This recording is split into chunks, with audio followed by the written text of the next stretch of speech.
"We heard you bought a luxury villa in the Alps. We came to live with you and make peace," my daughter-in-law declared at my door, pushing her luggage inside. I didn't block them. But when they walked into the main hall, they stopped cold at what they saw. They stood frozen at the sight. "I'm glad to have you here. Follow my story until the end and comment the city you're watching from, so I can see how far my story has reached."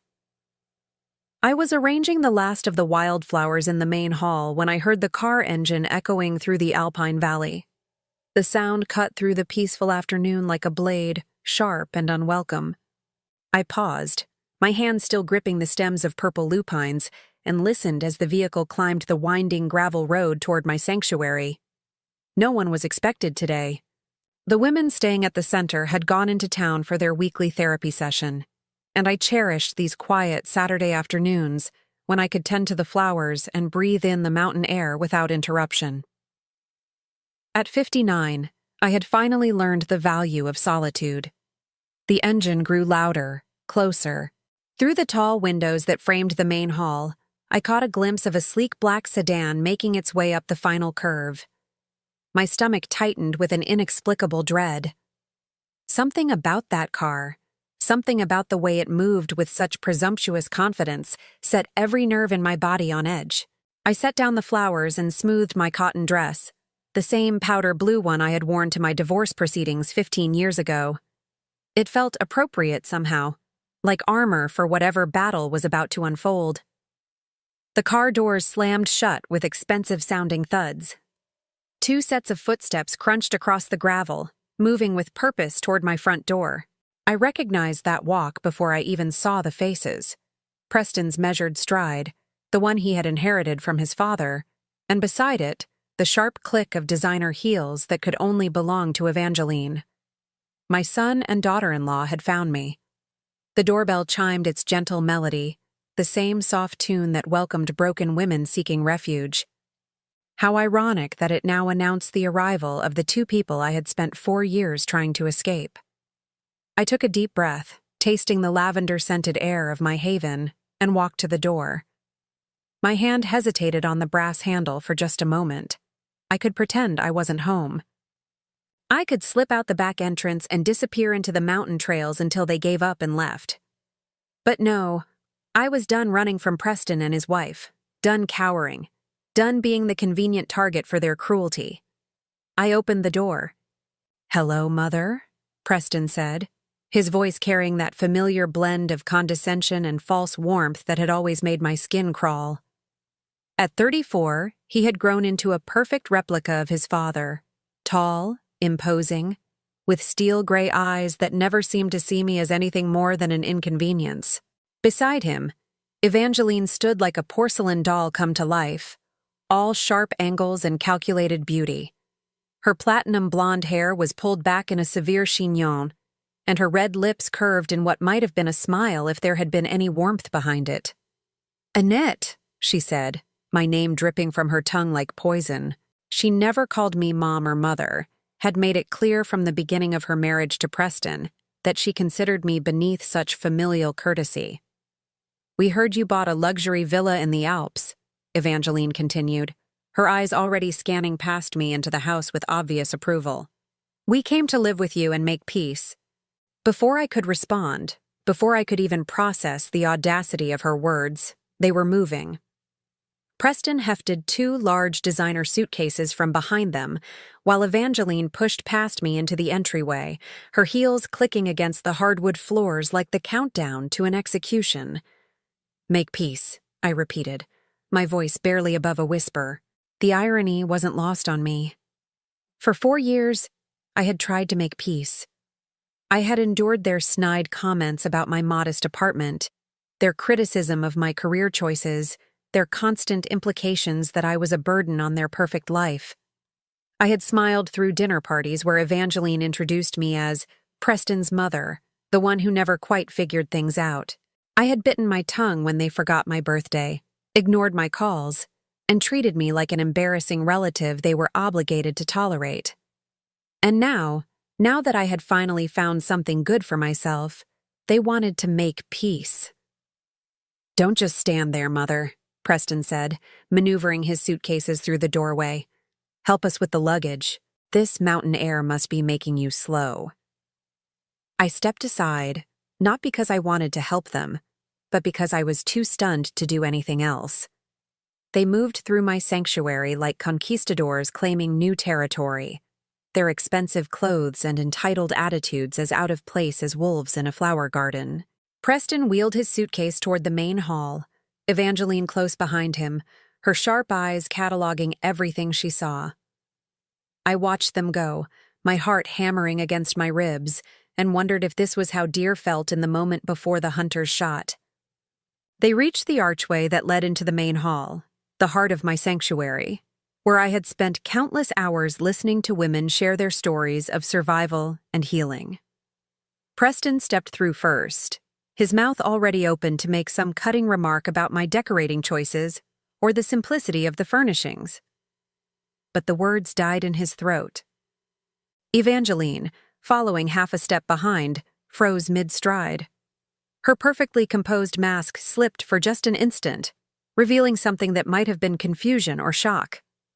They stood there in the archway, both of them statue still, staring at the wall that dominated the main hall. The wall I had covered with photographs, dozens and dozens of them, arranged in careful rows like a gallery of love. But these weren't the photos they expected to see. These weren't pictures of Preston's childhood, or family vacations, or the forced smiles of holiday gatherings. These were photos of my real family, the women who had come through these doors seeking shelter and found a mother instead. Maria, the young single mother who had arrived 6 months ago with nothing but the clothes on her back and a baby in her arms. Sarah, the grandmother who had been financially abused by her own children until she had nothing left but debt and shame. Rebecca, the middle-aged teacher whose husband had controlled every aspect of her life for 20 years before she found the courage to leave. They were all there on my wall, laughing around the kitchen table, working in the garden, celebrating birthdays and small victories. In every photo, I stood among them, my arm around a shoulder, my face bright with genuine joy. These were the faces of the family I had chosen, the daughters of my heart who had chosen me in return. "What?" Evangeline whispered, her voice tight with something between confusion and disgust. "Is this?" Preston turned to look at me, his gray eyes sharp with suspicion. "Mother, who are these people?" I stepped into the hall behind them, my spine straightening with each step. For the first time in years, I felt powerful in their presence. This was my space, my sanctuary, surrounded by the evidence of the life I had built without them. "These are my daughters," I said simply. The words hung in the air between us like a challenge. Preston's face darkened, and Evangeline's perfectly plucked eyebrows drew together in a frown. "Your daughters?" Preston repeated, his voice rising with indignation. "What the hell does that mean? I'm your only child." I looked at him, really looked at him, and saw not the little boy I had once rocked to sleep and nursed through fevers, but a stranger wearing his face. A man who had never once, in all his 34 years, looked at me with the love and gratitude I saw in the eyes of the women on my wall. "You're my son," I said quietly, "but you haven't been my child for a very long time." Evangeline's sharp intake of breath echoed through the hall. She spun to face me, her red lips pressed into a thin line of rage. "How dare you?" she hissed. "How dare you replace your own family with these strangers?" But I wasn't listening to her anymore. I was looking at the wall, at all those beautiful faces, and remembering why I had come here, why I had left behind everything familiar and comfortable to build something new. I had come here to save myself, and in doing so, I had learned to save others. Preston and Evangeline could bring their suitcases and their demands and their toxic sense of entitlement. They could try to colonize my sanctuary the way they had colonized my life for so many years. But they couldn't take away what I had found here. They couldn't destroy the family I had chosen, the love I had earned, the peace I had fought to build. Not anymore. "I think," I said, my voice steady and calm. "We need to talk." The silence that followed my words was deafening. Preston stood rigid in the center of my main hall, his expensive suit looking absurdly formal against the backdrop of handmade quilts and wildflower arrangements. Evangeline had positioned herself near the fireplace, one manicured hand resting on the mantel as if she were claiming ownership of the space. "Talk about what exactly?" Evangeline's voice cut through the quiet like shards of glass. "About how you've been living some fantasy life up here while completely ignoring your real family?" I felt that familiar tightness in my chest, the same sensation I had experienced countless times during their visits over the years. The feeling of being small, wrong, somehow deficient in ways I could never quite identify or correct. But this time, something was different. This time, I was standing in my own sanctuary, surrounded by the evidence of the life I had built, the love I had earned. "My real family," I repeated slowly, tasting the words. "Tell me, Preston, when was the last time you called me? Not because you needed something, not because it was a holiday, but just because you wanted to hear my voice?" Preston's jaw tightened. "I don't have time for emotional manipulation, Mother. Evangeline and I have had a difficult year. My business has been struggling, and we thought it would be good for all of us to spend some time together." "Struggling," I said, the pieces beginning to fall into place. "Is that what you call it?" Evangeline shot Preston a warning look, but he was already talking, his words tumbling out with the careless confidence of someone who had never been denied anything he wanted. "The real estate market has been brutal," he said. "We've had to make some adjustments. Downsize the house, let the housekeeper go. It's been stressful. When we heard you had bought this place, we thought it was perfect timing." Perfect timing. I almost laughed. They had ignored me for 4 years, treated me like an embarrassment, made it clear that my presence in their lives was barely tolerated. And now, when they needed something, they showed up with suitcases and talked about making peace. "How did you find me?" I asked. "Your old neighbor," Evangeline said with obvious satisfaction. "Mrs. Chen. She was very chatty about your sudden windfall. A villa in the Swiss Alps," she said. Very impressive for someone who spent her life working as a nurse. The way she said nurse made it sound like a dirty word. As if caring for people, healing them, helping them through their darkest moments was somehow beneath consideration. It was the same tone she had always used when referring to my career, my choices, my life.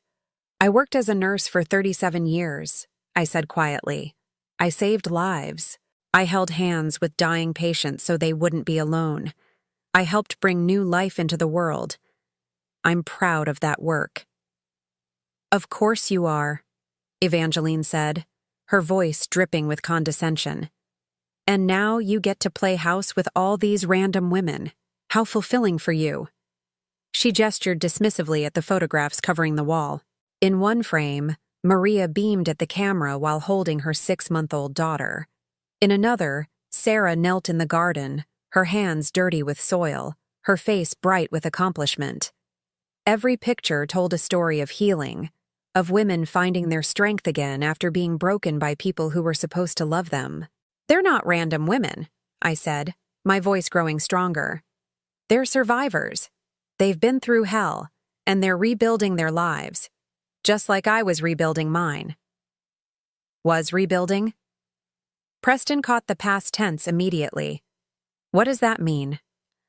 I looked at him, this man who shared my DNA but seemed completely foreign to me, and made a decision. They had barged into my sanctuary demanding answers. They wanted the truth. They could have it. "It means I'm done rebuilding," I said. "I've built something beautiful here, something meaningful, something that has nothing to do with either of you." Preston's face flushed red. "What the hell is that supposed to mean?"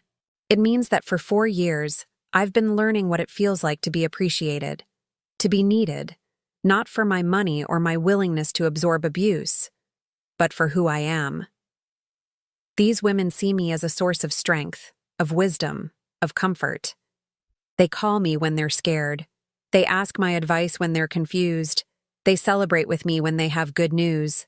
I turned to look at the photographs again, my heart swelling with love for every face I saw. Maria was 19 when she got here, pregnant and homeless because her parents kicked her out for refusing to marry the man who assaulted her. She didn't speak English very well, and she was terrified of everything. I taught her to cook American food, helped her practice her English, held her hand during labor when her daughter was born. She calls me abuela now, grandmother. Evangeline rolled her eyes. How touching. But I wasn't finished. Sarah's children stole her retirement money and then dumped her in a state nursing home when she couldn't afford her mortgage anymore. She was suicidal when she arrived here. Now she runs our garden program and teaches the younger women about financial literacy so they never have to depend on anyone the way she depended on her kids. Mother, this is all very interesting, Preston interrupted. But I don't see what it has to do with us. We're here to reconnect as a family. Reconnect, I repeated. When were we ever connected, Preston? Really connected? Not just sharing a last name or showing up for obligatory holidays, but actually connected.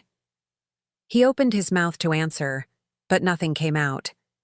The silence stretched between us, filled with the weight of all the years we had spent being strangers to each other.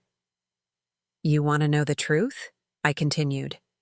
The truth is that you and your wife have treated me like garbage for years.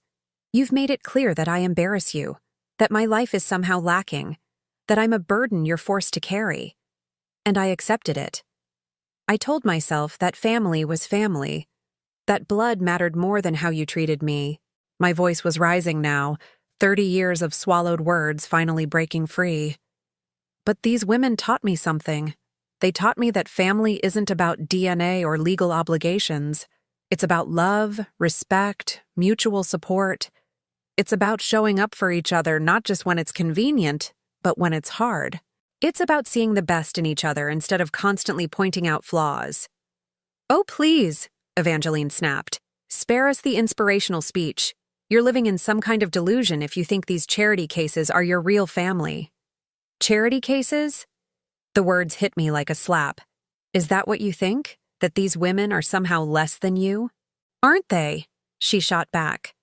Homeless women, addicts, abuse victims.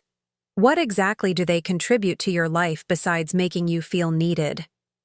I stared at her, this woman who had married into my family and spent years systematically dismantling my relationship with my son. This woman who measured human worth by bank accounts and social status, who saw kindness as weakness and compassion as foolishness. They contribute everything, I said quietly. They contribute honesty, gratitude, love without conditions.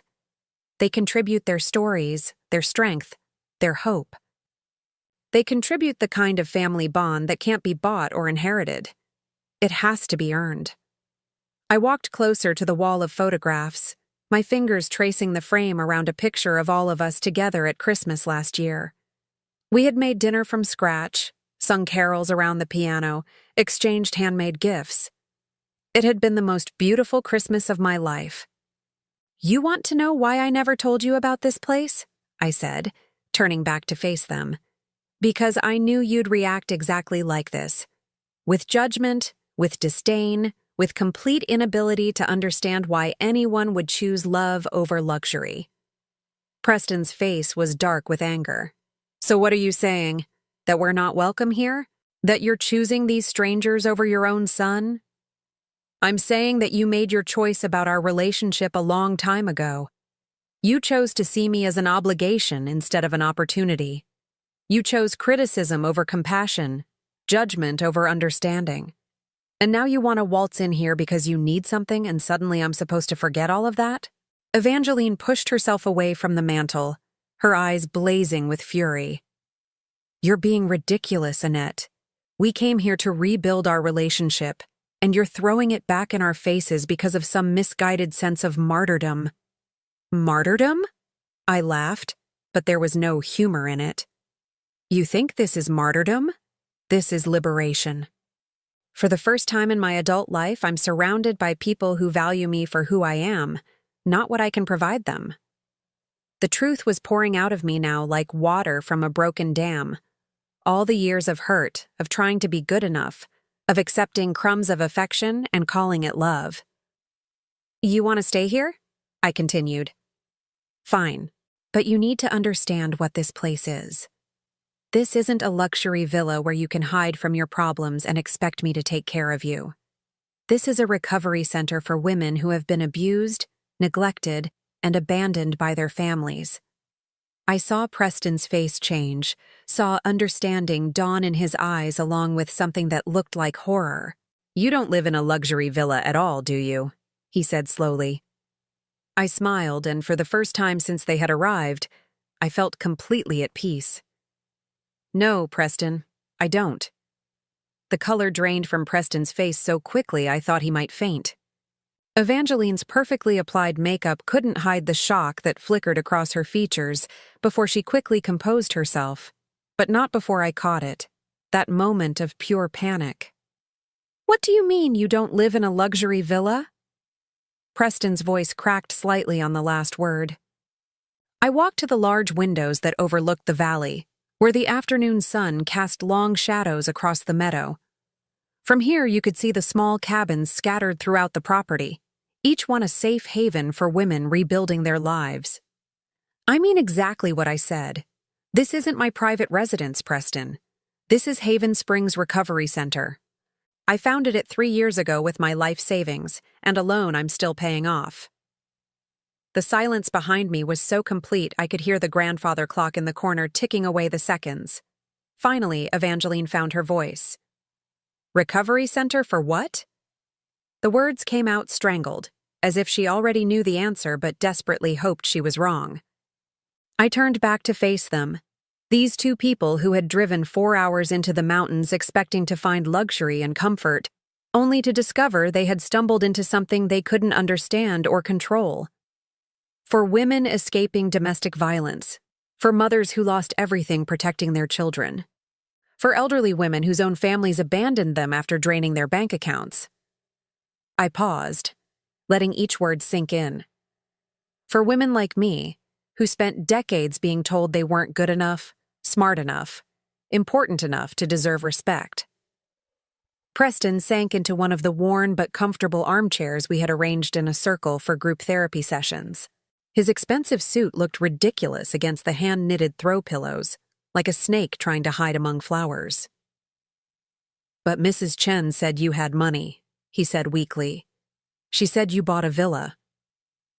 I did buy this property for $300,000, which represented every penny I had saved over 37 years of nursing, every overtime shift, every holiday I worked instead of taking vacation, every sacrifice I made thinking I was building something for your future. The irony wasn't lost on me. All those years I had denied myself small pleasures, telling myself I was being responsible, saving for Preston's education, for his wedding, for the grandchildren I hoped to spoil someday. Instead, I had finally spent that money on myself, on creating something meaningful. 300,000? Evangeline's voice was barely above a whisper. That's all? The naked disappointment in her tone might have hurt me once. Now it just confirmed everything I had suspected about their motivations for this unexpected visit. I'm sorry to disappoint you, I said dryly. I know you were probably hoping for something a bit more substantial. Preston's head snapped up. That's not. We didn't come here for money. But his denial was too quick, too defensive. And Evangeline's face had gone pale beneath her foundation, the carefully applied rouge standing out like war paint on her suddenly ashen cheeks. Of course you did, I said, and for the first time in years, I felt completely calm in their presence. The question is, how much trouble are you in? Preston's mouth opened and closed like a fish gasping for air. Evangeline shot him a warning look that could have frozen fire, but it was too late. The truth was written all over his face. We're not in trouble, Evangeline said quickly. We've just been going through a rough patch. Preston's real estate business is cyclical, and we thought it would be nice to spend some time with family while things turn around. Family. The word felt foreign coming from her lips. In 8 years of marriage to my son, Evangeline had made it crystal clear that I was not her family. I was Preston's unfortunate baggage, a reminder of his humble beginnings that she tolerated out of necessity. "How much do you owe?" I asked directly. "Mother, that's inappropriate," Preston started, but I cut him off. "Inappropriate? You show up at my door uninvited with enough luggage for an extended stay, talking about making peace after years of treating me like an embarrassment. And you think my question is inappropriate?" I walked closer to where he sat, this man I had raised, whose fevered forehead I had cooled, whose nightmares I had chased away. When had he become such a stranger? "I spent 15 years married to your father," I said quietly. "I know what desperation looks like. I know how it feels to have creditors calling, to lose sleep over bills you can't pay, to smile and pretend everything is fine when your world is crumbling." Preston's face crumpled, and for a moment I saw the scared little boy he used to be. "$53,000, he whispered.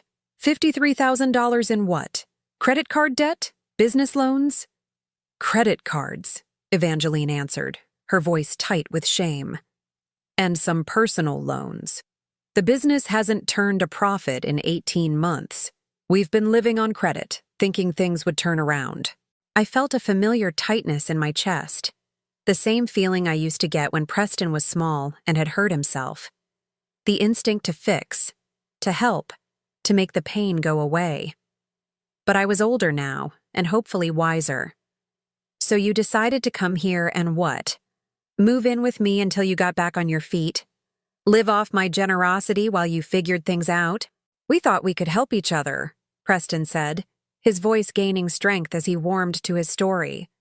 "You're getting older, living alone up here in the mountains. It seemed like we could provide companionship, help with maintenance, maybe contribute to expenses." "Contribute to expenses," I repeated. "With what money?" The question hung in the air like smoke from a dying fire.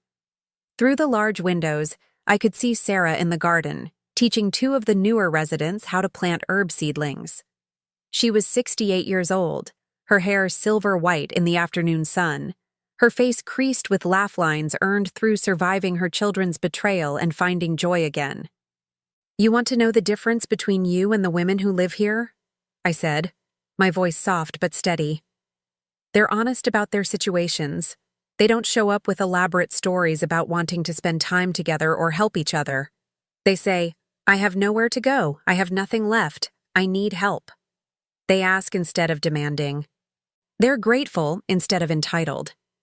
Evangeline's composure finally cracked. "Entitled? How dare you? We're your family." "Are you?" I turned to face her fully. "Because family doesn't disappear for months at a time and then resurface only when they need something. Family doesn't make cutting remarks about someone's career choices or living situation. Family doesn't treat holiday visits like obligatory chores to be endured." "We've been busy," Preston protested weakly. "Too busy to call. Too busy to write.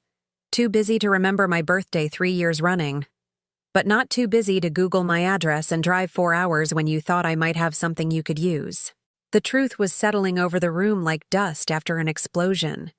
All the pretense, all the careful words about reconciliation and family bonds had crumbled away to reveal the naked reality underneath. "You know what the saddest part is?" I continued, looking at Preston with genuine sorrow. "I would have helped you. 3 months ago, if you had called and honestly told me you were struggling, if you had asked for help instead of showing up to take it, I would have found a way." "You would have?" Hope flickered in Preston's eyes.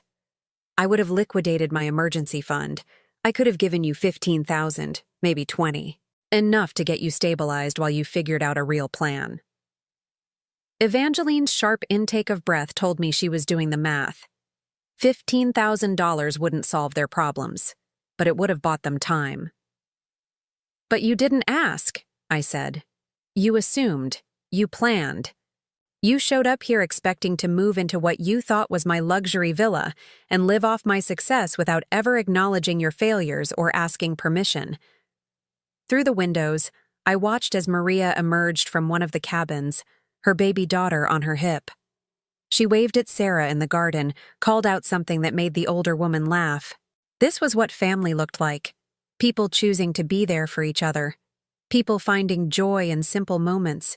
People building something beautiful together, despite starting with nothing. The women here work for what they receive, I said, turning back to Preston and Evangeline. They help with cooking, cleaning, childcare. They attend counseling sessions, participate in life skills workshops, contribute to the community however they can. Some of them have been here for 6 months, some for over a year. They stay as long as they need to, as long as they're working toward independence. Are you offering us the same deal? Evangeline asked, her voice sharp with suspicion. I studied her face, this woman who had never worked a day in her life, who measured her worth by her husband's income and her social circle's approval. Could she empty bedpans for elderly residents? Could she sit with crying women and offer comfort without judgment? Could she plant vegetables in the garden and feel pride in feeding people who had nothing? I'm offering you a choice, I said finally. You can stay here and participate in the program just like everyone else. You'll share a cabin, help with daily operations, attend group sessions about financial responsibility and healthy relationships. You'll work toward a plan for independence that doesn't involve depending on other people to solve your problems. The offer hung between us like a bridge neither of them seemed willing to cross. Preston looked at Evangeline, seeking permission or guidance. Evangeline stared at me with a mixture of horror and disbelief. Or, I continued, you can leave, right now. Drive back down that mountain road and figure out your own solution to your own problems. That's it? Preston's voice cracked with indignation. Those are our only options? Those are your only options here, I corrected. What you do after you leave is entirely up to you. The grandfather clock chimed 4 times, marking another hour in this day that had started so peacefully. Soon the women would return from their therapy session, and we would gather in the kitchen to prepare dinner together. It was my favorite part of each day, the cooking, the laughter, the sense of belonging that came from being genuinely useful to people who appreciated my presence. Preston and Evangeline could be part of that world if they chose it. They could learn what it meant to contribute instead of consume, to earn love instead of demanding it, to find meaning in service instead of in taking. But looking at their faces, seeing the disgust and entitlement written there as clearly as words on a page, I already knew what their choice would be. We need time to think, Evangeline said finally. Of course, I replied. Take all the time you need. Just remember, this is a working recovery center, not a hotel. If you stay tonight, you'll be expected to help with dinner preparation and cleanup. Breakfast is at 7, and everyone contributes. As if summoned by our conversation, the sound of car doors slamming echoed across the valley. The women were returning, their voices carrying on the mountain air as they climbed out of the van that had taken them to town. Preston and Evangeline both looked toward the windows, watching as 6 women of various ages made their way toward the main building. They moved like people who belonged here, comfortable in their surroundings, at home in their sanctuary. Think carefully about your choice, I told my son and his wife. Because whatever you decide, it's going to change everything. The sound of women's voices grew louder as they approached the main house, a chorus of conversation and laughter that had become the soundtrack of my new life. I watched Preston and Evangeline stiffen as the group drew nearer, their discomfort palpable as they realized they were about to meet the people I had chosen as my real family. The front door opened with a gentle creak, followed by the familiar sounds of arrival. Shoes being kicked off, bags being set down. The easy chatter of people returning to a place where they belonged. "Annette!" Maria's voice called out in accented English. "We brought you something from the market!" Before I could respond, she appeared in the archway to the main hall. Her 18-month-old daughter Elena balanced on her hip. Maria's face glowed with the kind of contentment I had rarely seen in my years with Preston and Evangeline, the joy of someone who had found safety after living in fear. She stopped short when she saw my unexpected guests, her smile faltering slightly as she took in their expensive clothes and hostile expressions. "Oh," she said quietly, shifting Elena to her other hip protectively. "I'm sorry. I didn't know you had company." "It's fine, sweetheart," I said, moving toward her with the kind of warmth I had learned to show freely here. "Maria, I'd like you to meet my son Preston and his wife Evangeline. They've come for a visit." Maria's face brightened immediately, the way it always did when she thought something good was happening for someone she cared about. "Your son! How wonderful! You must be so excited to see him." She turned to Preston with genuine enthusiasm. "Annette talks about you all the time. She's so proud of you." I felt my cheeks burn with embarrassment. It was true. I had talked about Preston often during those early months at Haven Springs, sharing memories of his childhood, expressing hope that someday we might repair our relationship. Maria didn't know about the years of coldness, the dismissive remarks, the casual cruelty that had finally driven me away. Preston's response was everything I had feared it would be. "I'm sure she does," he said, his tone flat and dismissive. He didn't stand up from his chair, didn't offer to shake Maria's hand, didn't acknowledge Elena's presence at all. Instead, he looked Maria up and down with barely concealed distaste, taking in her simple jeans and secondhand sweater, her work-worn hands, her accent. Maria's smile wavered, confusion clouding her dark eyes. She was 21 years old and had seen enough cruelty in her short life to recognize it instantly. "Preston," I said sharply, but he was already talking. "Mother's been playing house up here, I see," he said to Evangeline, loud enough for Maria to hear. "Very charitable of her to take in strays." The word strays hit Maria like a physical blow. I watched her face crumble, watched her instinctively hold Elena closer to her chest. In that moment, she wasn't a strong young mother who had survived assault and homelessness to build a new life for herself and her daughter. She was just a girl being reminded that some people would always see her as less than human. "How dare you?" I whispered, my voice shaking with rage. But before I could say more, Sarah appeared in the doorway behind Maria. At 68, she had survived her own children's financial abuse and abandonment, had contemplated suicide before finding refuge here. She was small in stature but fierce in spirit, and she took one look at Maria's face and understood exactly what had happened. "Is there a problem here?" Sarah asked, her voice carrying the authority of someone who had raised 5 children and buried 2 husbands. "No problem at all," Evangeline said with false sweetness. "We're just getting acquainted with Annette's house guests." House guests. Another deliberate diminishment, another way of reducing these women to their circumstances, rather than seeing them as the survivors they were. Maria whispered something in Spanish and hurried from the room, Elena's confused whimpering following them down the hall. Sarah watched them go, then turned back to us with eyes like steel. 30 years, she said conversationally. That's how long I put up with my children treating me like garbage, making jokes about my intelligence, rolling their eyes when I spoke, acting like I was a burden they were forced to carry. You know what I learned during those 30 years? She stepped fully into the room, her small frame somehow filling the space with righteous anger. I learned that some people are only happy when they're making someone else feel small. And I learned that the people who do that to you aren't your family, no matter what their birth certificate says. Preston finally stood up, his face flushed with indignation. "I don't know who you think you are, lady, but you have no right to lecture me about my relationship with my mother." "Don't I?" Sarah's voice was calm, conversational. "Because from where I stand, it looks like you just made a sweet girl cry because you wanted to establish your superiority. It looks like you walked into Annette's home and immediately started judging and dismissing the people she loves.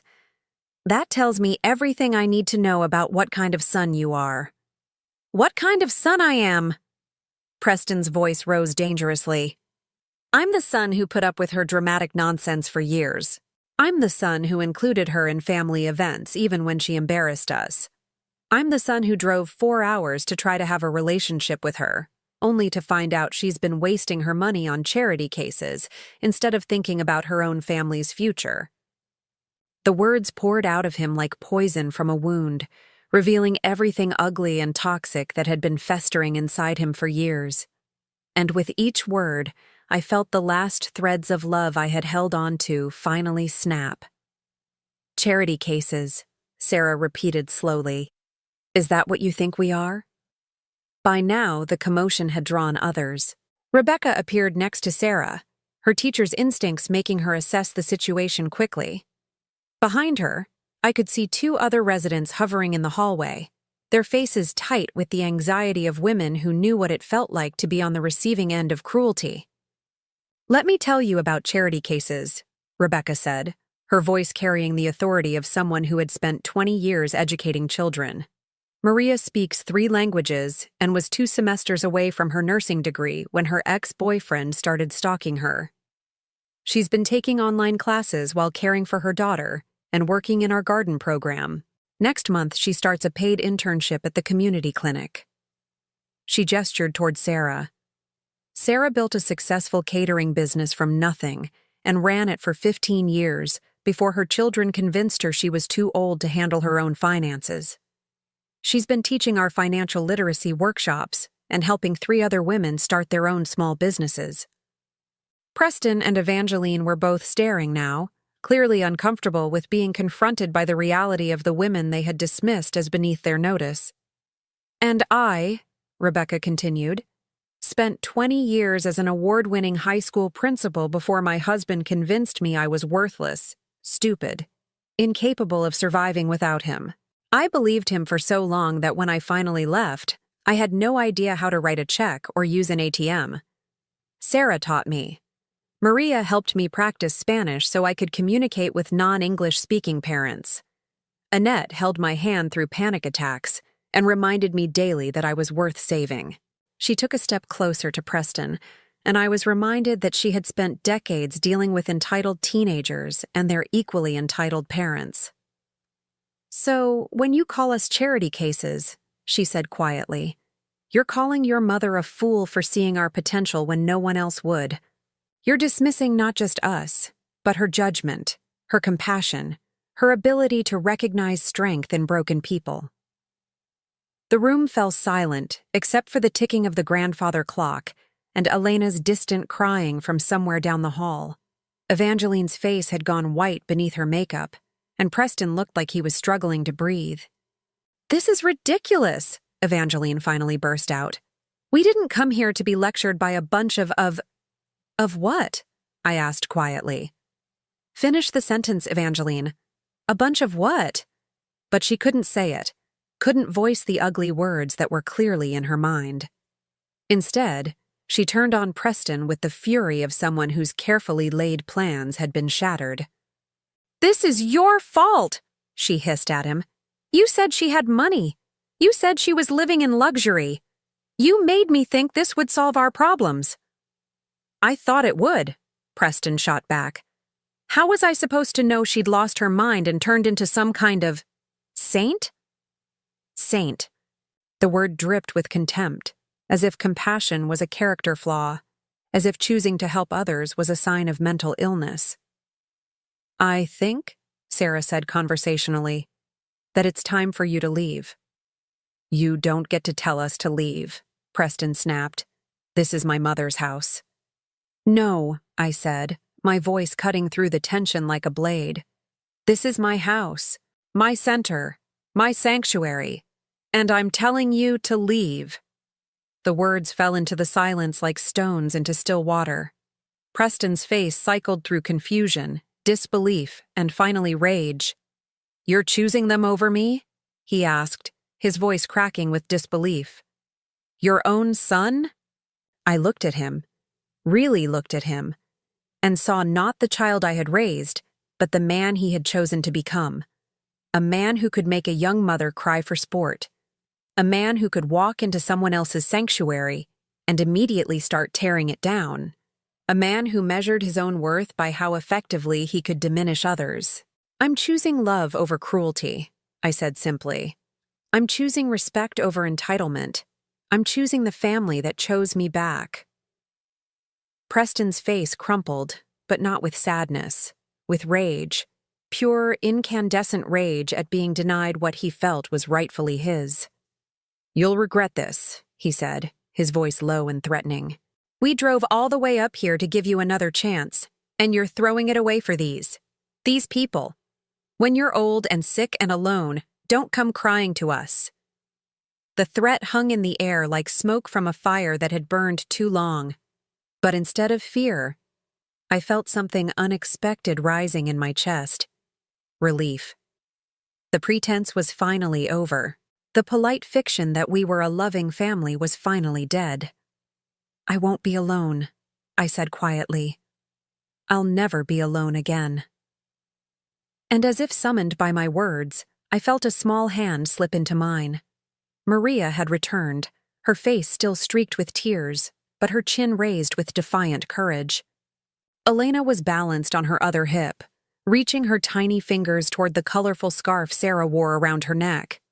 One by one, the other women moved closer, not crowding, not threatening, just there, present, supportive, ready to stand with me against whatever came next. Looking at their faces, at Maria's determined courage, at Sarah's fierce loyalty, at Rebecca's quiet strength, I realized that Preston was wrong about one thing. This wasn't the end of my family. This was the moment it truly began. The silence that followed my words stretched like a taut wire, ready to snap. Preston stood frozen in the center of my sanctuary, his face cycling through emotions I had never seen before. Shock, rage, and something that might have been fear. Evangeline clutched her designer purse like a shield, her knuckles white against the leather. Around me, my chosen family waited. Maria's small hand remained steady in mine, her presence a reminder of everything I had built here. Sarah stood with her arms crossed, her weathered face set in determination. Rebecca positioned herself slightly in front of the other women, her teacher's instincts making her protective of those she saw as vulnerable. "You can't be serious," Preston finally whispered, his voice hoarse with disbelief. "You're actually choosing these strangers over your own blood?" "Blood doesn't make family," Sarah said quietly, her words carrying the weight of 68 years of hard-won wisdom. "Love does. Respect does. Being there for each other when it matters, that makes family."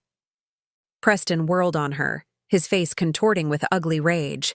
"Nobody asked you, old woman. This is between me and my mother." The words hit Sarah like a slap.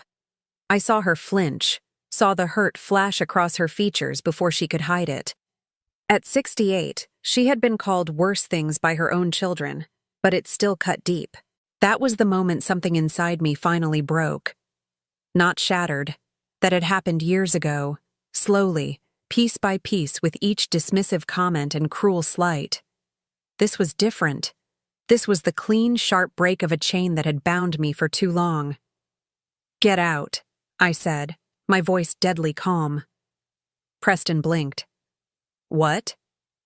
I said, "Get out, now, both of you." "Mother, you can't be—" "I can, and I am." I stepped forward, still holding Maria's hand, drawing strength from her presence. "You have exactly 5 minutes to gather your belongings and leave my property." Evangeline finally found her voice, though it came out shrill and desperate. "You're making a huge mistake, Annette.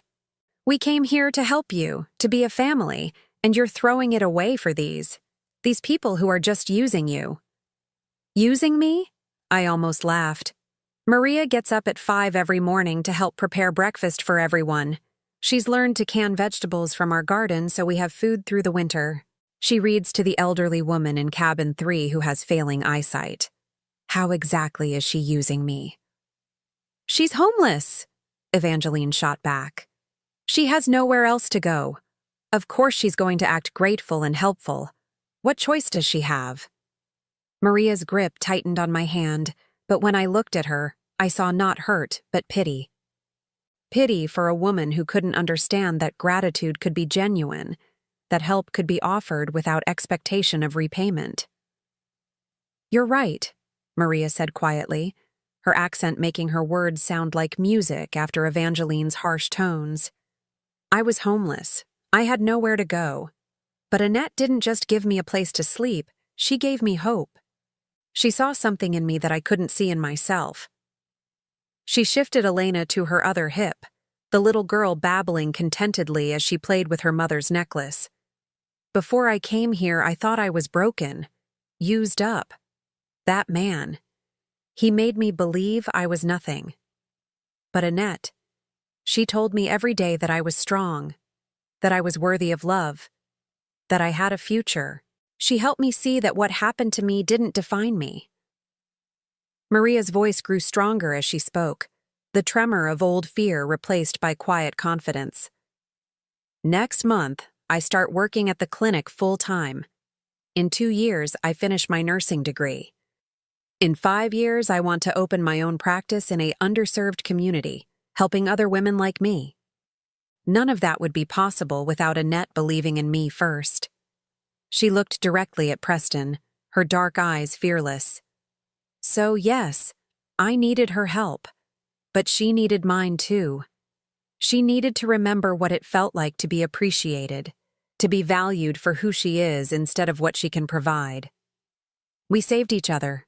The truth of her words rang through the room like bells. This was what Evangeline and Preston couldn't understand, that real relationships were built on mutual respect, on each person contributing what they could, when they could. "That's very touching," Evangeline said, her voice dripping with sarcasm. "But we're still family. That has to count for something." "Does it?" I looked at Preston, this man I had carried in my body, nursed at my breast, rocked through countless sleepless nights. "When was the last time you called just to see how I was doing? When was the last time you remembered my birthday? When was the last time you said you loved me and meant it?" Preston's mouth opened and closed soundlessly. The questions hung in the air like accusations, each one backed by years of neglect and indifference. We've been busy," he finally managed. "Busy." I tasted the word, bitter as medicine. "Too busy to call, but not too busy to drive here when you thought I had money. Too busy to visit, but not too busy to insult the people I love the moment you met them." Rebecca stepped forward, her voice gentle but firm. "Annette, you don't owe them explanations. Some people only understand love as transaction. What can you do for me? What can you give me? How can you make my life easier? When you stop being useful, they stop caring." "That's not true," Preston protested, but his voice lacked conviction. "Isn't it?" Rebecca's teacher instincts kicked in, the same tone she had used to guide reluctant students toward difficult truths. "When's the last time you asked about her interests, her health, her happiness? When's the last time you offered to help her with something instead of expecting her to help you?" The questions came like arrows finding their target. Preston's face flushed red, then drained to pale. Beside him, Evangeline shifted uncomfortably, her carefully applied makeup beginning to smudge under the stress. "We didn't know she needed help," Evangeline said weakly. "She always seemed so independent." "I was independent because I had to be," I said, my voice steady despite the emotions churning inside me. "Because no one else was going to take care of me? But independence doesn't mean you don't need love, support, companionship. It just means you've learned to live without them." Sarah made a soft sound of understanding. She knew exactly what I meant. The bone-deep loneliness of being strong because you had no other choice. "We could learn," Preston said suddenly, desperately. "We could do better. We could." But his words trailed off as he looked around the room, taking in the evidence of the life I had built without him. The photos of women who called me mother, not out of obligation but out of love. The comfortable furniture worn smooth by countless conversations and shared meals. The peace that permeated every corner of this place like a benediction. He saw it finally. He saw what he had lost through his own choices, his own cruelty. And instead of humbling him, it seemed to make him angry. "This is insane," he said, his voice rising. "You're throwing away your real family for a bunch of damaged women who remind you what it feels like to be needed. This isn't love, Mother. It's pathology." The word hit like a physical blow. Pathology. As if caring for others, as if finding purpose in service, as if building something beautiful from broken pieces was a sign of sickness instead of strength. "Maybe you're right," I said quietly. "Maybe there is something wrong with me. Maybe I am damaged, pathological, beyond redemption." Preston's face lit up with triumph, thinking I was finally agreeing with him. "But you know what?" I continued, my voice growing stronger. "I'd rather be broken and surrounded by love than whole and surrounded by people who only care about what I can do for them." The triumph faded from Preston's face like water from a broken cup. "And if that makes me pathological," I said, looking around at the women who had chosen to stand with me, "then I'm proud to be sick." Maria squeezed my hand. Sarah nodded approval. Rebecca smiled with the fierce joy of someone watching a student finally master a difficult lesson. "Time's up," I said to Preston and Evangeline. "Get your bags and go." For a moment, I thought Preston might refuse. He stood there, fists clenched, face red with rage and humiliation. Then Evangeline grabbed his arm, her survival instincts finally kicking in. "Come on," she hissed. "Let's get out of here. This place is crazy anyway." They gathered their expensive luggage with jerky, angry movements, muttering to each other in voices too low to understand. At the doorway, Preston turned back one last time. "Don't call us when you need help," he said, his voice thick with venom. "Don't come crawling back when these people move on and leave you with nothing." I looked at him, this stranger wearing my son's face, and felt only sadness. "I won't," I said simply. The front door slammed behind them with a finality that echoed through the house. Through the windows, I watched them throw their bags into their expensive car and drive away, their tires spitting gravel in their haste to escape. As the sound of their engine faded into the mountain silence, I realized I was crying. Not from grief exactly, but from something deeper, the relief of finally letting go of something that had been poisoning me for years. Maria's arm slipped around my waist. Sarah moved to my other side, her weathered hand patting my shoulder with gentle comfort. Rebecca began gathering the scattered throw pillows that had been displaced during the confrontation, restoring order to our sanctuary. "It hurts now," Sarah said quietly, her voice full of understanding. "But it gets better. The peace that comes after you stop trying to earn love from people who were never going to give it freely. That peace is worth everything." I nodded, unable to speak past the lump in my throat. Outside, the sun was beginning to set behind the mountains, painting the sky in shades of gold and rose. It was going to be a beautiful evening. And for the first time in years, I was going to enjoy it without waiting for the phone to ring, without wondering when the next crisis would require my attention, without the constant low-grade anxiety that came from trying to maintain relationships with people who saw me as a resource rather than a person. "Dinner?" Rebecca asked gently. "Dinner," I agreed, wiping my eyes. "Let's make something special tonight. We have something to celebrate." As we moved toward the kitchen together, my chosen family surrounding me with warmth and acceptance, I realized Preston had been wrong about one thing. These women weren't going to leave me with nothing. They had already given me everything. 2 years have passed since that afternoon when Preston and Evangeline drove away from my sanctuary, their expensive car disappearing down the mountain road like a bad dream fading in daylight. I'm 61 now, my hair more silver than brown, my hands bearing the honest calluses of someone who works with soil and purpose rather than sitting behind a desk counting other people's money. This morning, like every morning for the past 730 days, I woke to the sound of laughter drifting through my bedroom window. Maria was in the garden with Elena. now a chattering 3-year-old who speaks 3 languages and calls me abuela, with the unconscious affection of a child who has never known anything but love. I padded to the kitchen in my slippers and robe, breathing in the familiar scents of coffee and fresh bread that always fill our mornings. Rebecca was already there, of course, her teacher's habit of early rising never broken even after retirement. She had become our unofficial coordinator, her gift for organization, keeping our growing community running smoothly. "Morning," she said, handing me a steaming mug without being asked. "Sleep well?" "Like a baby," I replied, and meant it. The insomnia that had plagued me for decades, the anxious tossing and turning that came from constantly worrying about other people's approval, had vanished the day I stopped caring whether Preston would ever love me the way I deserved. Through the kitchen window, I could see the changes that 2 years had brought to Haven Springs. We had expanded from 6 cabins to 12, each one home to women rebuilding their lives after escape from toxic situations.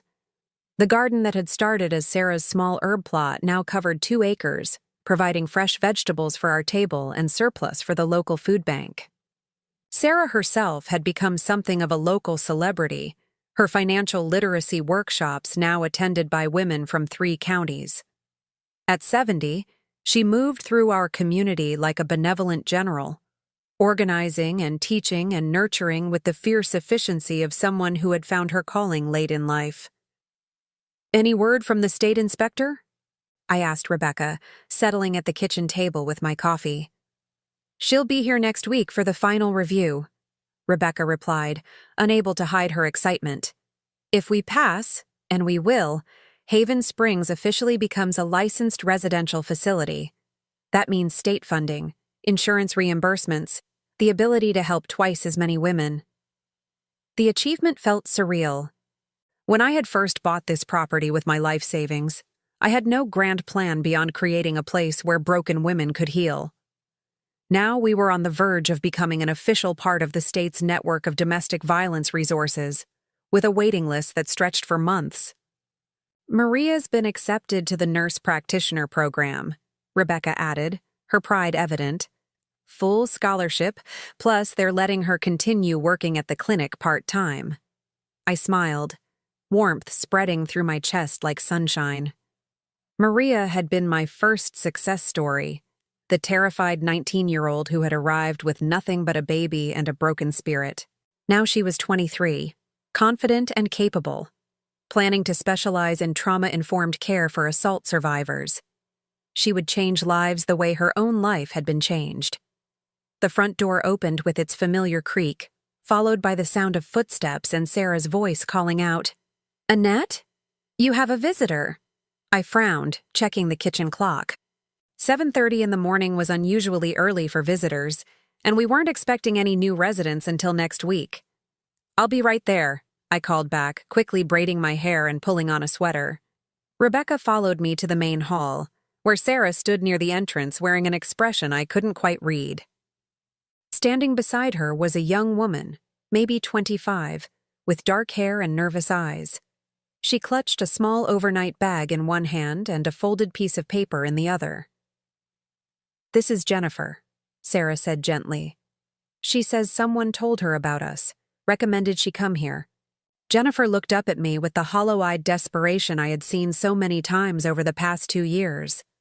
Whatever her story was, it had left her worn thin, fragile as old paper. "Who recommended us?" I asked, keeping my voice gentle. Jennifer's mouth worked soundlessly for a moment. Then she held out the folded paper with shaking hands. "This woman at the emergency room," she said. "She said you might be able to help me." I took the paper and unfolded it, recognizing the letterhead of St. Mary's Hospital downtown. At the bottom, in careful handwriting, was a note. "For Jennifer, please contact Haven Springs Recovery Center. Tell them Dr. Maria Valdez sent you. They saved my life. They can save yours too. M." My breath caught in my throat.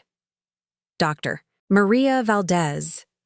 Maria had finished her nursing degree 6 months ago and was working at the hospital emergency room while studying for her nurse practitioner certification. She was using her position to help other women the way she had been helped, creating a network of healing that stretched far beyond our mountain sanctuary. "Dr. Valdez," I said, my voice thick with emotion. "Yes, we know her well. Jennifer, welcome to Haven Springs." The relief that flooded the young woman's face was worth every sleepless night, every dollar spent, every moment of doubt I had endured building this place. As Rebecca led Jennifer toward the intake office, my phone buzzed with a text message. I glanced at the screen and felt my heart skip a beat. Preston. For 2 years, he had respected my demand for no contact. No calls, no emails, no surprise visits. Nothing but blessed silence that had allowed me to heal and grow without the constant drain of his negativity. I hesitated, then opened the message. "Mom, I know you don't want to hear from me, but I need you to know something. Evangeline and I are getting divorced. I've been in therapy for 6 months, trying to understand why everything in my life keeps falling apart. I think I finally do. I was wrong. About everything. I'm not asking for forgiveness or for you to take me back. I just wanted you to know that I see now what I threw away. I hope you're happy. I hope you found the family you deserved. P."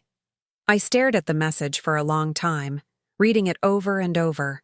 Part of me, the part that had spent 34 years loving a son who couldn't love me back, wanted to respond immediately, to reach out and try to rebuild what we had lost.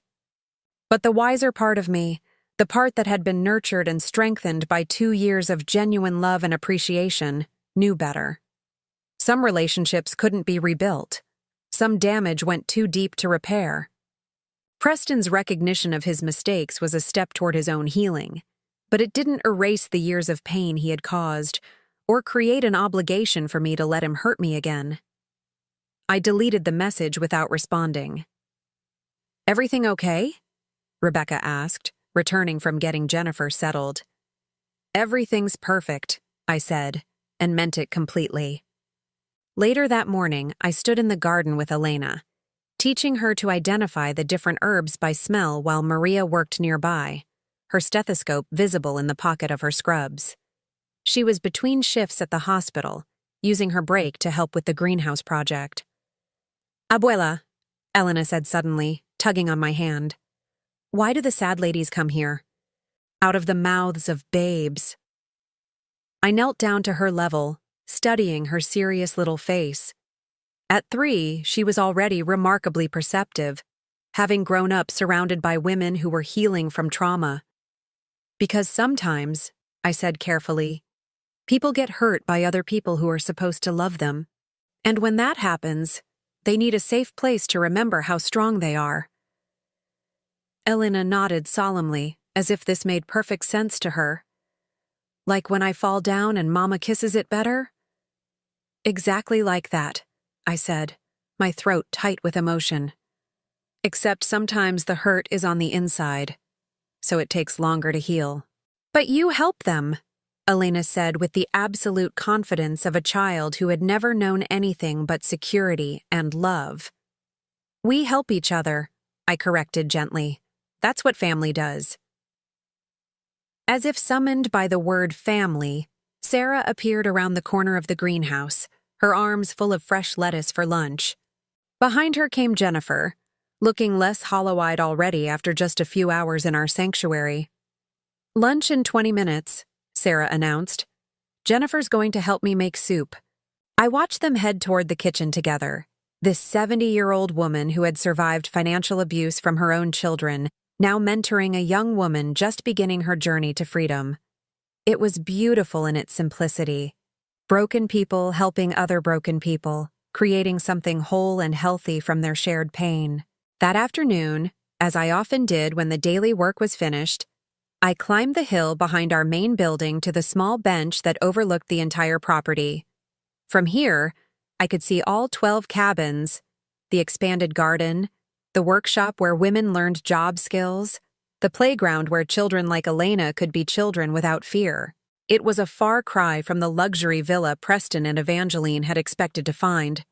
There was no marble, no designer furniture, no expensive art.